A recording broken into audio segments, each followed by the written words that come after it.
날마다 살아나는 큐티 김양재 목사입니다.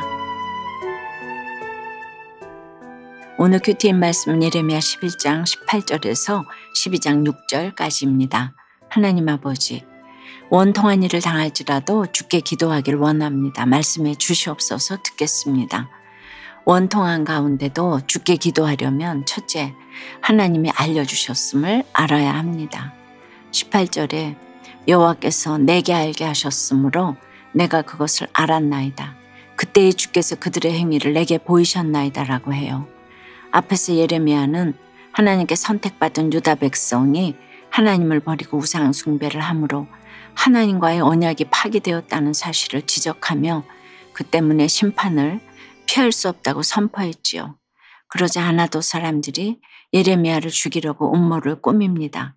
19절에 나는 끌려서 도살당하러 가는 순한 어린 양과 같으므로 그들이 나를 해하려고 꾀하기를 우리가 그 나무와 열매를 박멸하자 그를 살아있는 자의 땅에서 끊어서 그의 이름이 다시 기억되지 못하게 하자 함을 내가 알지 못하였나이다 라고 하죠. 하나님의 말씀 앞에 자신들의 죄가 그대로 드러나자 그 죄를 하나님 앞에 고하며 회개하는 것이 아니라 죄를 덮고자 하나님의 말씀을 전하는 선지자 예레미야를 죽이려 한 거예요. 이렇듯 내 죄가 하나님 앞에서 죽지 않으면 그 죄가 내 옆에 있는 사람을 죽입니다. 그런데 예레미야는 순한 어린 양처럼 아무것도 알지 못해요. 더 놀라운 것은 그를 죽이려는 사람이 바로 그의 동족이라는 거예요. 21절에 여호와께서 아나도 사람들에 대하여 이와 같이 말씀하시되 그들이 네 생명을 빼앗으려고 찾아 이르기를 너는 여호와의 이름으로 예언하지 말라. 두렵건대 우리 손에 죽을까 하노라 하도다 라고 해요. 예레미야도 아나도 사람이지요. 그런데 예레미야가 사람들에게 포로로 끌려갈 것이다. 나라가 멸망할 것이다 하며 하나님의 말씀을 선포하자 같은 고향 사람들이 죽이려 나선 거예요.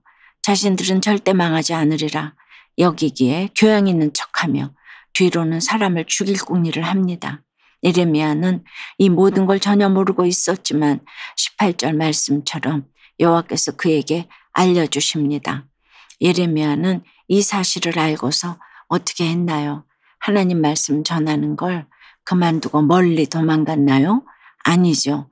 20절에 공의로 판단하시며 사람의 마음을 감찰하시는 만군의 여호와여 나의 원통함을 주께 아뢰었사오니 그들에게 대한 주의 보복을 내가 보리이다 라고 기도하죠. 자신의 원통함을 있는 그대로 주께 아뢰입니다. 내 힘으로 모든 일을 해결하려고 하면 나도 죽고 남도 죽이게 될 뿐입니다. 그저 내 원통함을 주께 아뢰며 주님이 어떻게 갚아주시는지 기도하고 기다리며 지켜볼 수 있어야 합니다. 하나님이 알게 하셨으니 하나님이 책임지고 해결해 주세요라고 간구하는 것이죠. 여러분은 어떠세요? 내 배우자나 가족이 나를 속인 일을 알게 된 경우가 있었나요? 그때 나는 어떻게 행동했나요? 나를 해하려는 사실 앞에 나의 원통함을 하나님께 아뢰었나요? 원통함 가운데 기도하려면 둘째, 더 큰 심판의 때를 생각해야 합니다. 하나님께 자신의 원통함을 아뢰던 예레미야는 12장 1절에서 여호와여 내가 주와 변론할 때에는 주께서 의로우시니이다.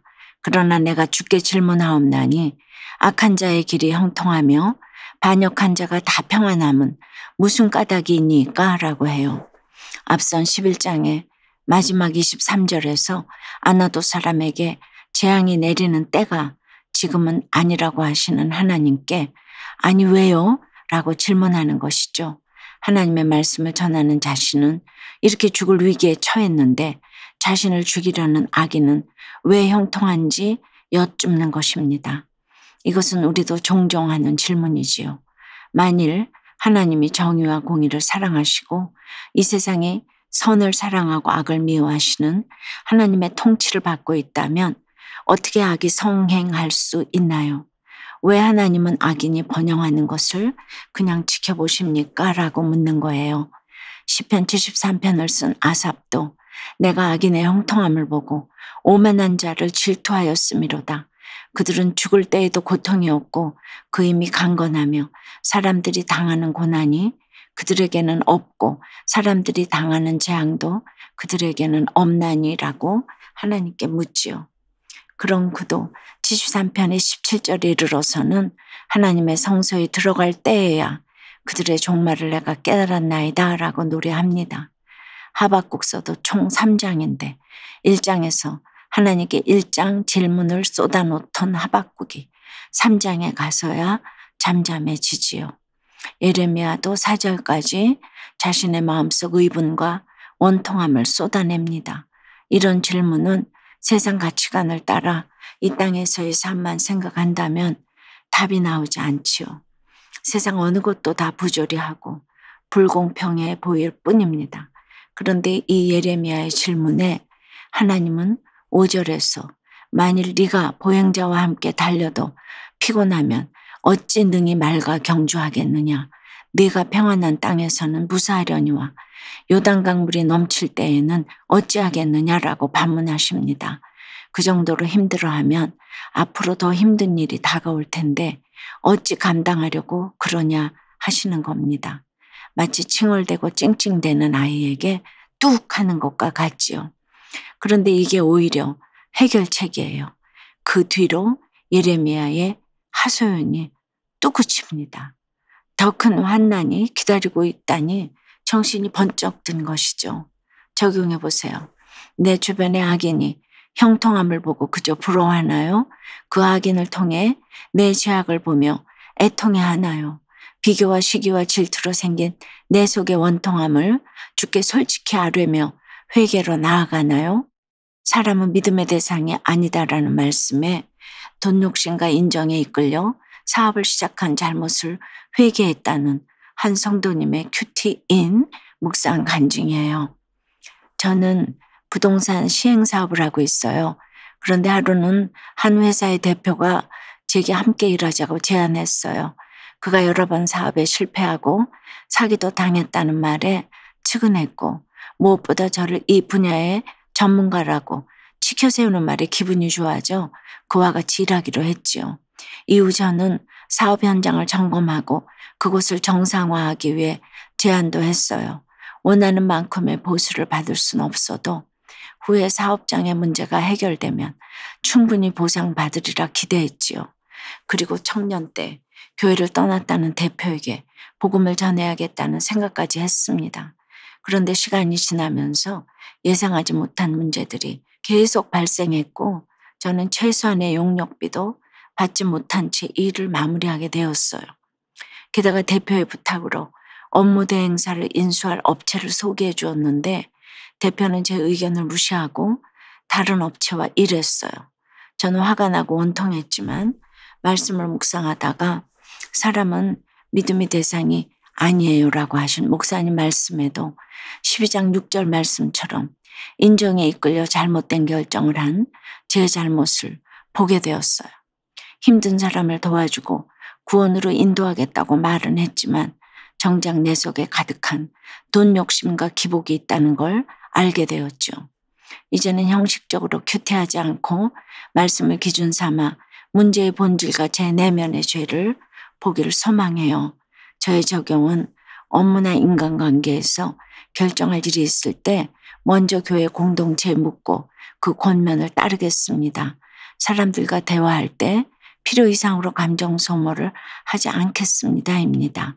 이어서 주님은 6절에서 예레미야에게 내 형제와 아버지의 집이라도 너를 속이며 내 뒤에서 크게 외치나니 그들이 내게 좋은 말을 할지라도 너는 믿지 말지니라고 당부하십니다.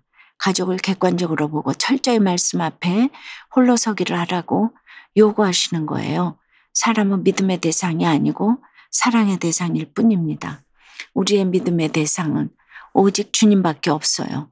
나를 힘들게 하는 대상이 바뀌는 것을 문제의 해답으로 여기면 더 힘든 문제가 닥칠 뿐입니다.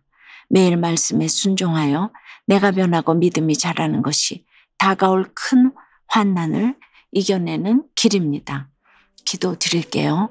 주님, 다른 사람이 나를 해하려는 계획을 주님이 알려주시면 기도하며 주님이 갚아주시기까지 기다려야 하는데 여전히 나 스스로 보복하고자 하는 마음이 있습니다. 누군가가 조금만 내게 잘못해도 미움과 혈기가 올라와 지옥을 삽니다. 게다가 그 사람이 형통한 모습을 바라보면 시기와 질투가 생겨나 내 속에 원통함에 울부짖습니다. 악인의 형통함을 부러워하는 내 속의 비교의식이 없어지게 도와주시옵소서. 요단 강물이 넘치는 더 큰 환난이 있음을 기억하며 매일 말씀 앞에 나를 쳐 복종하며 믿음을 키우기를 원합니다. 주님이 신원하시기까지 인내하며 기다릴 수 있는 믿음을 허락해 주시옵소서. 예수 그리스도 이름으로 기도드리옵나이다. 아멘. 지금까지 우리들 교회 김양재 목사님이었습니다. 큐티에 도움받기 원하시는 분들은 QTM 홈페이지 qtm.or.kr 또는 유튜브에서 QTM을 검색하시면 도움받을 수 있습니다. 자세한 문의사항은 지역번호 031-705-5360번으로 문의하시기 바랍니다.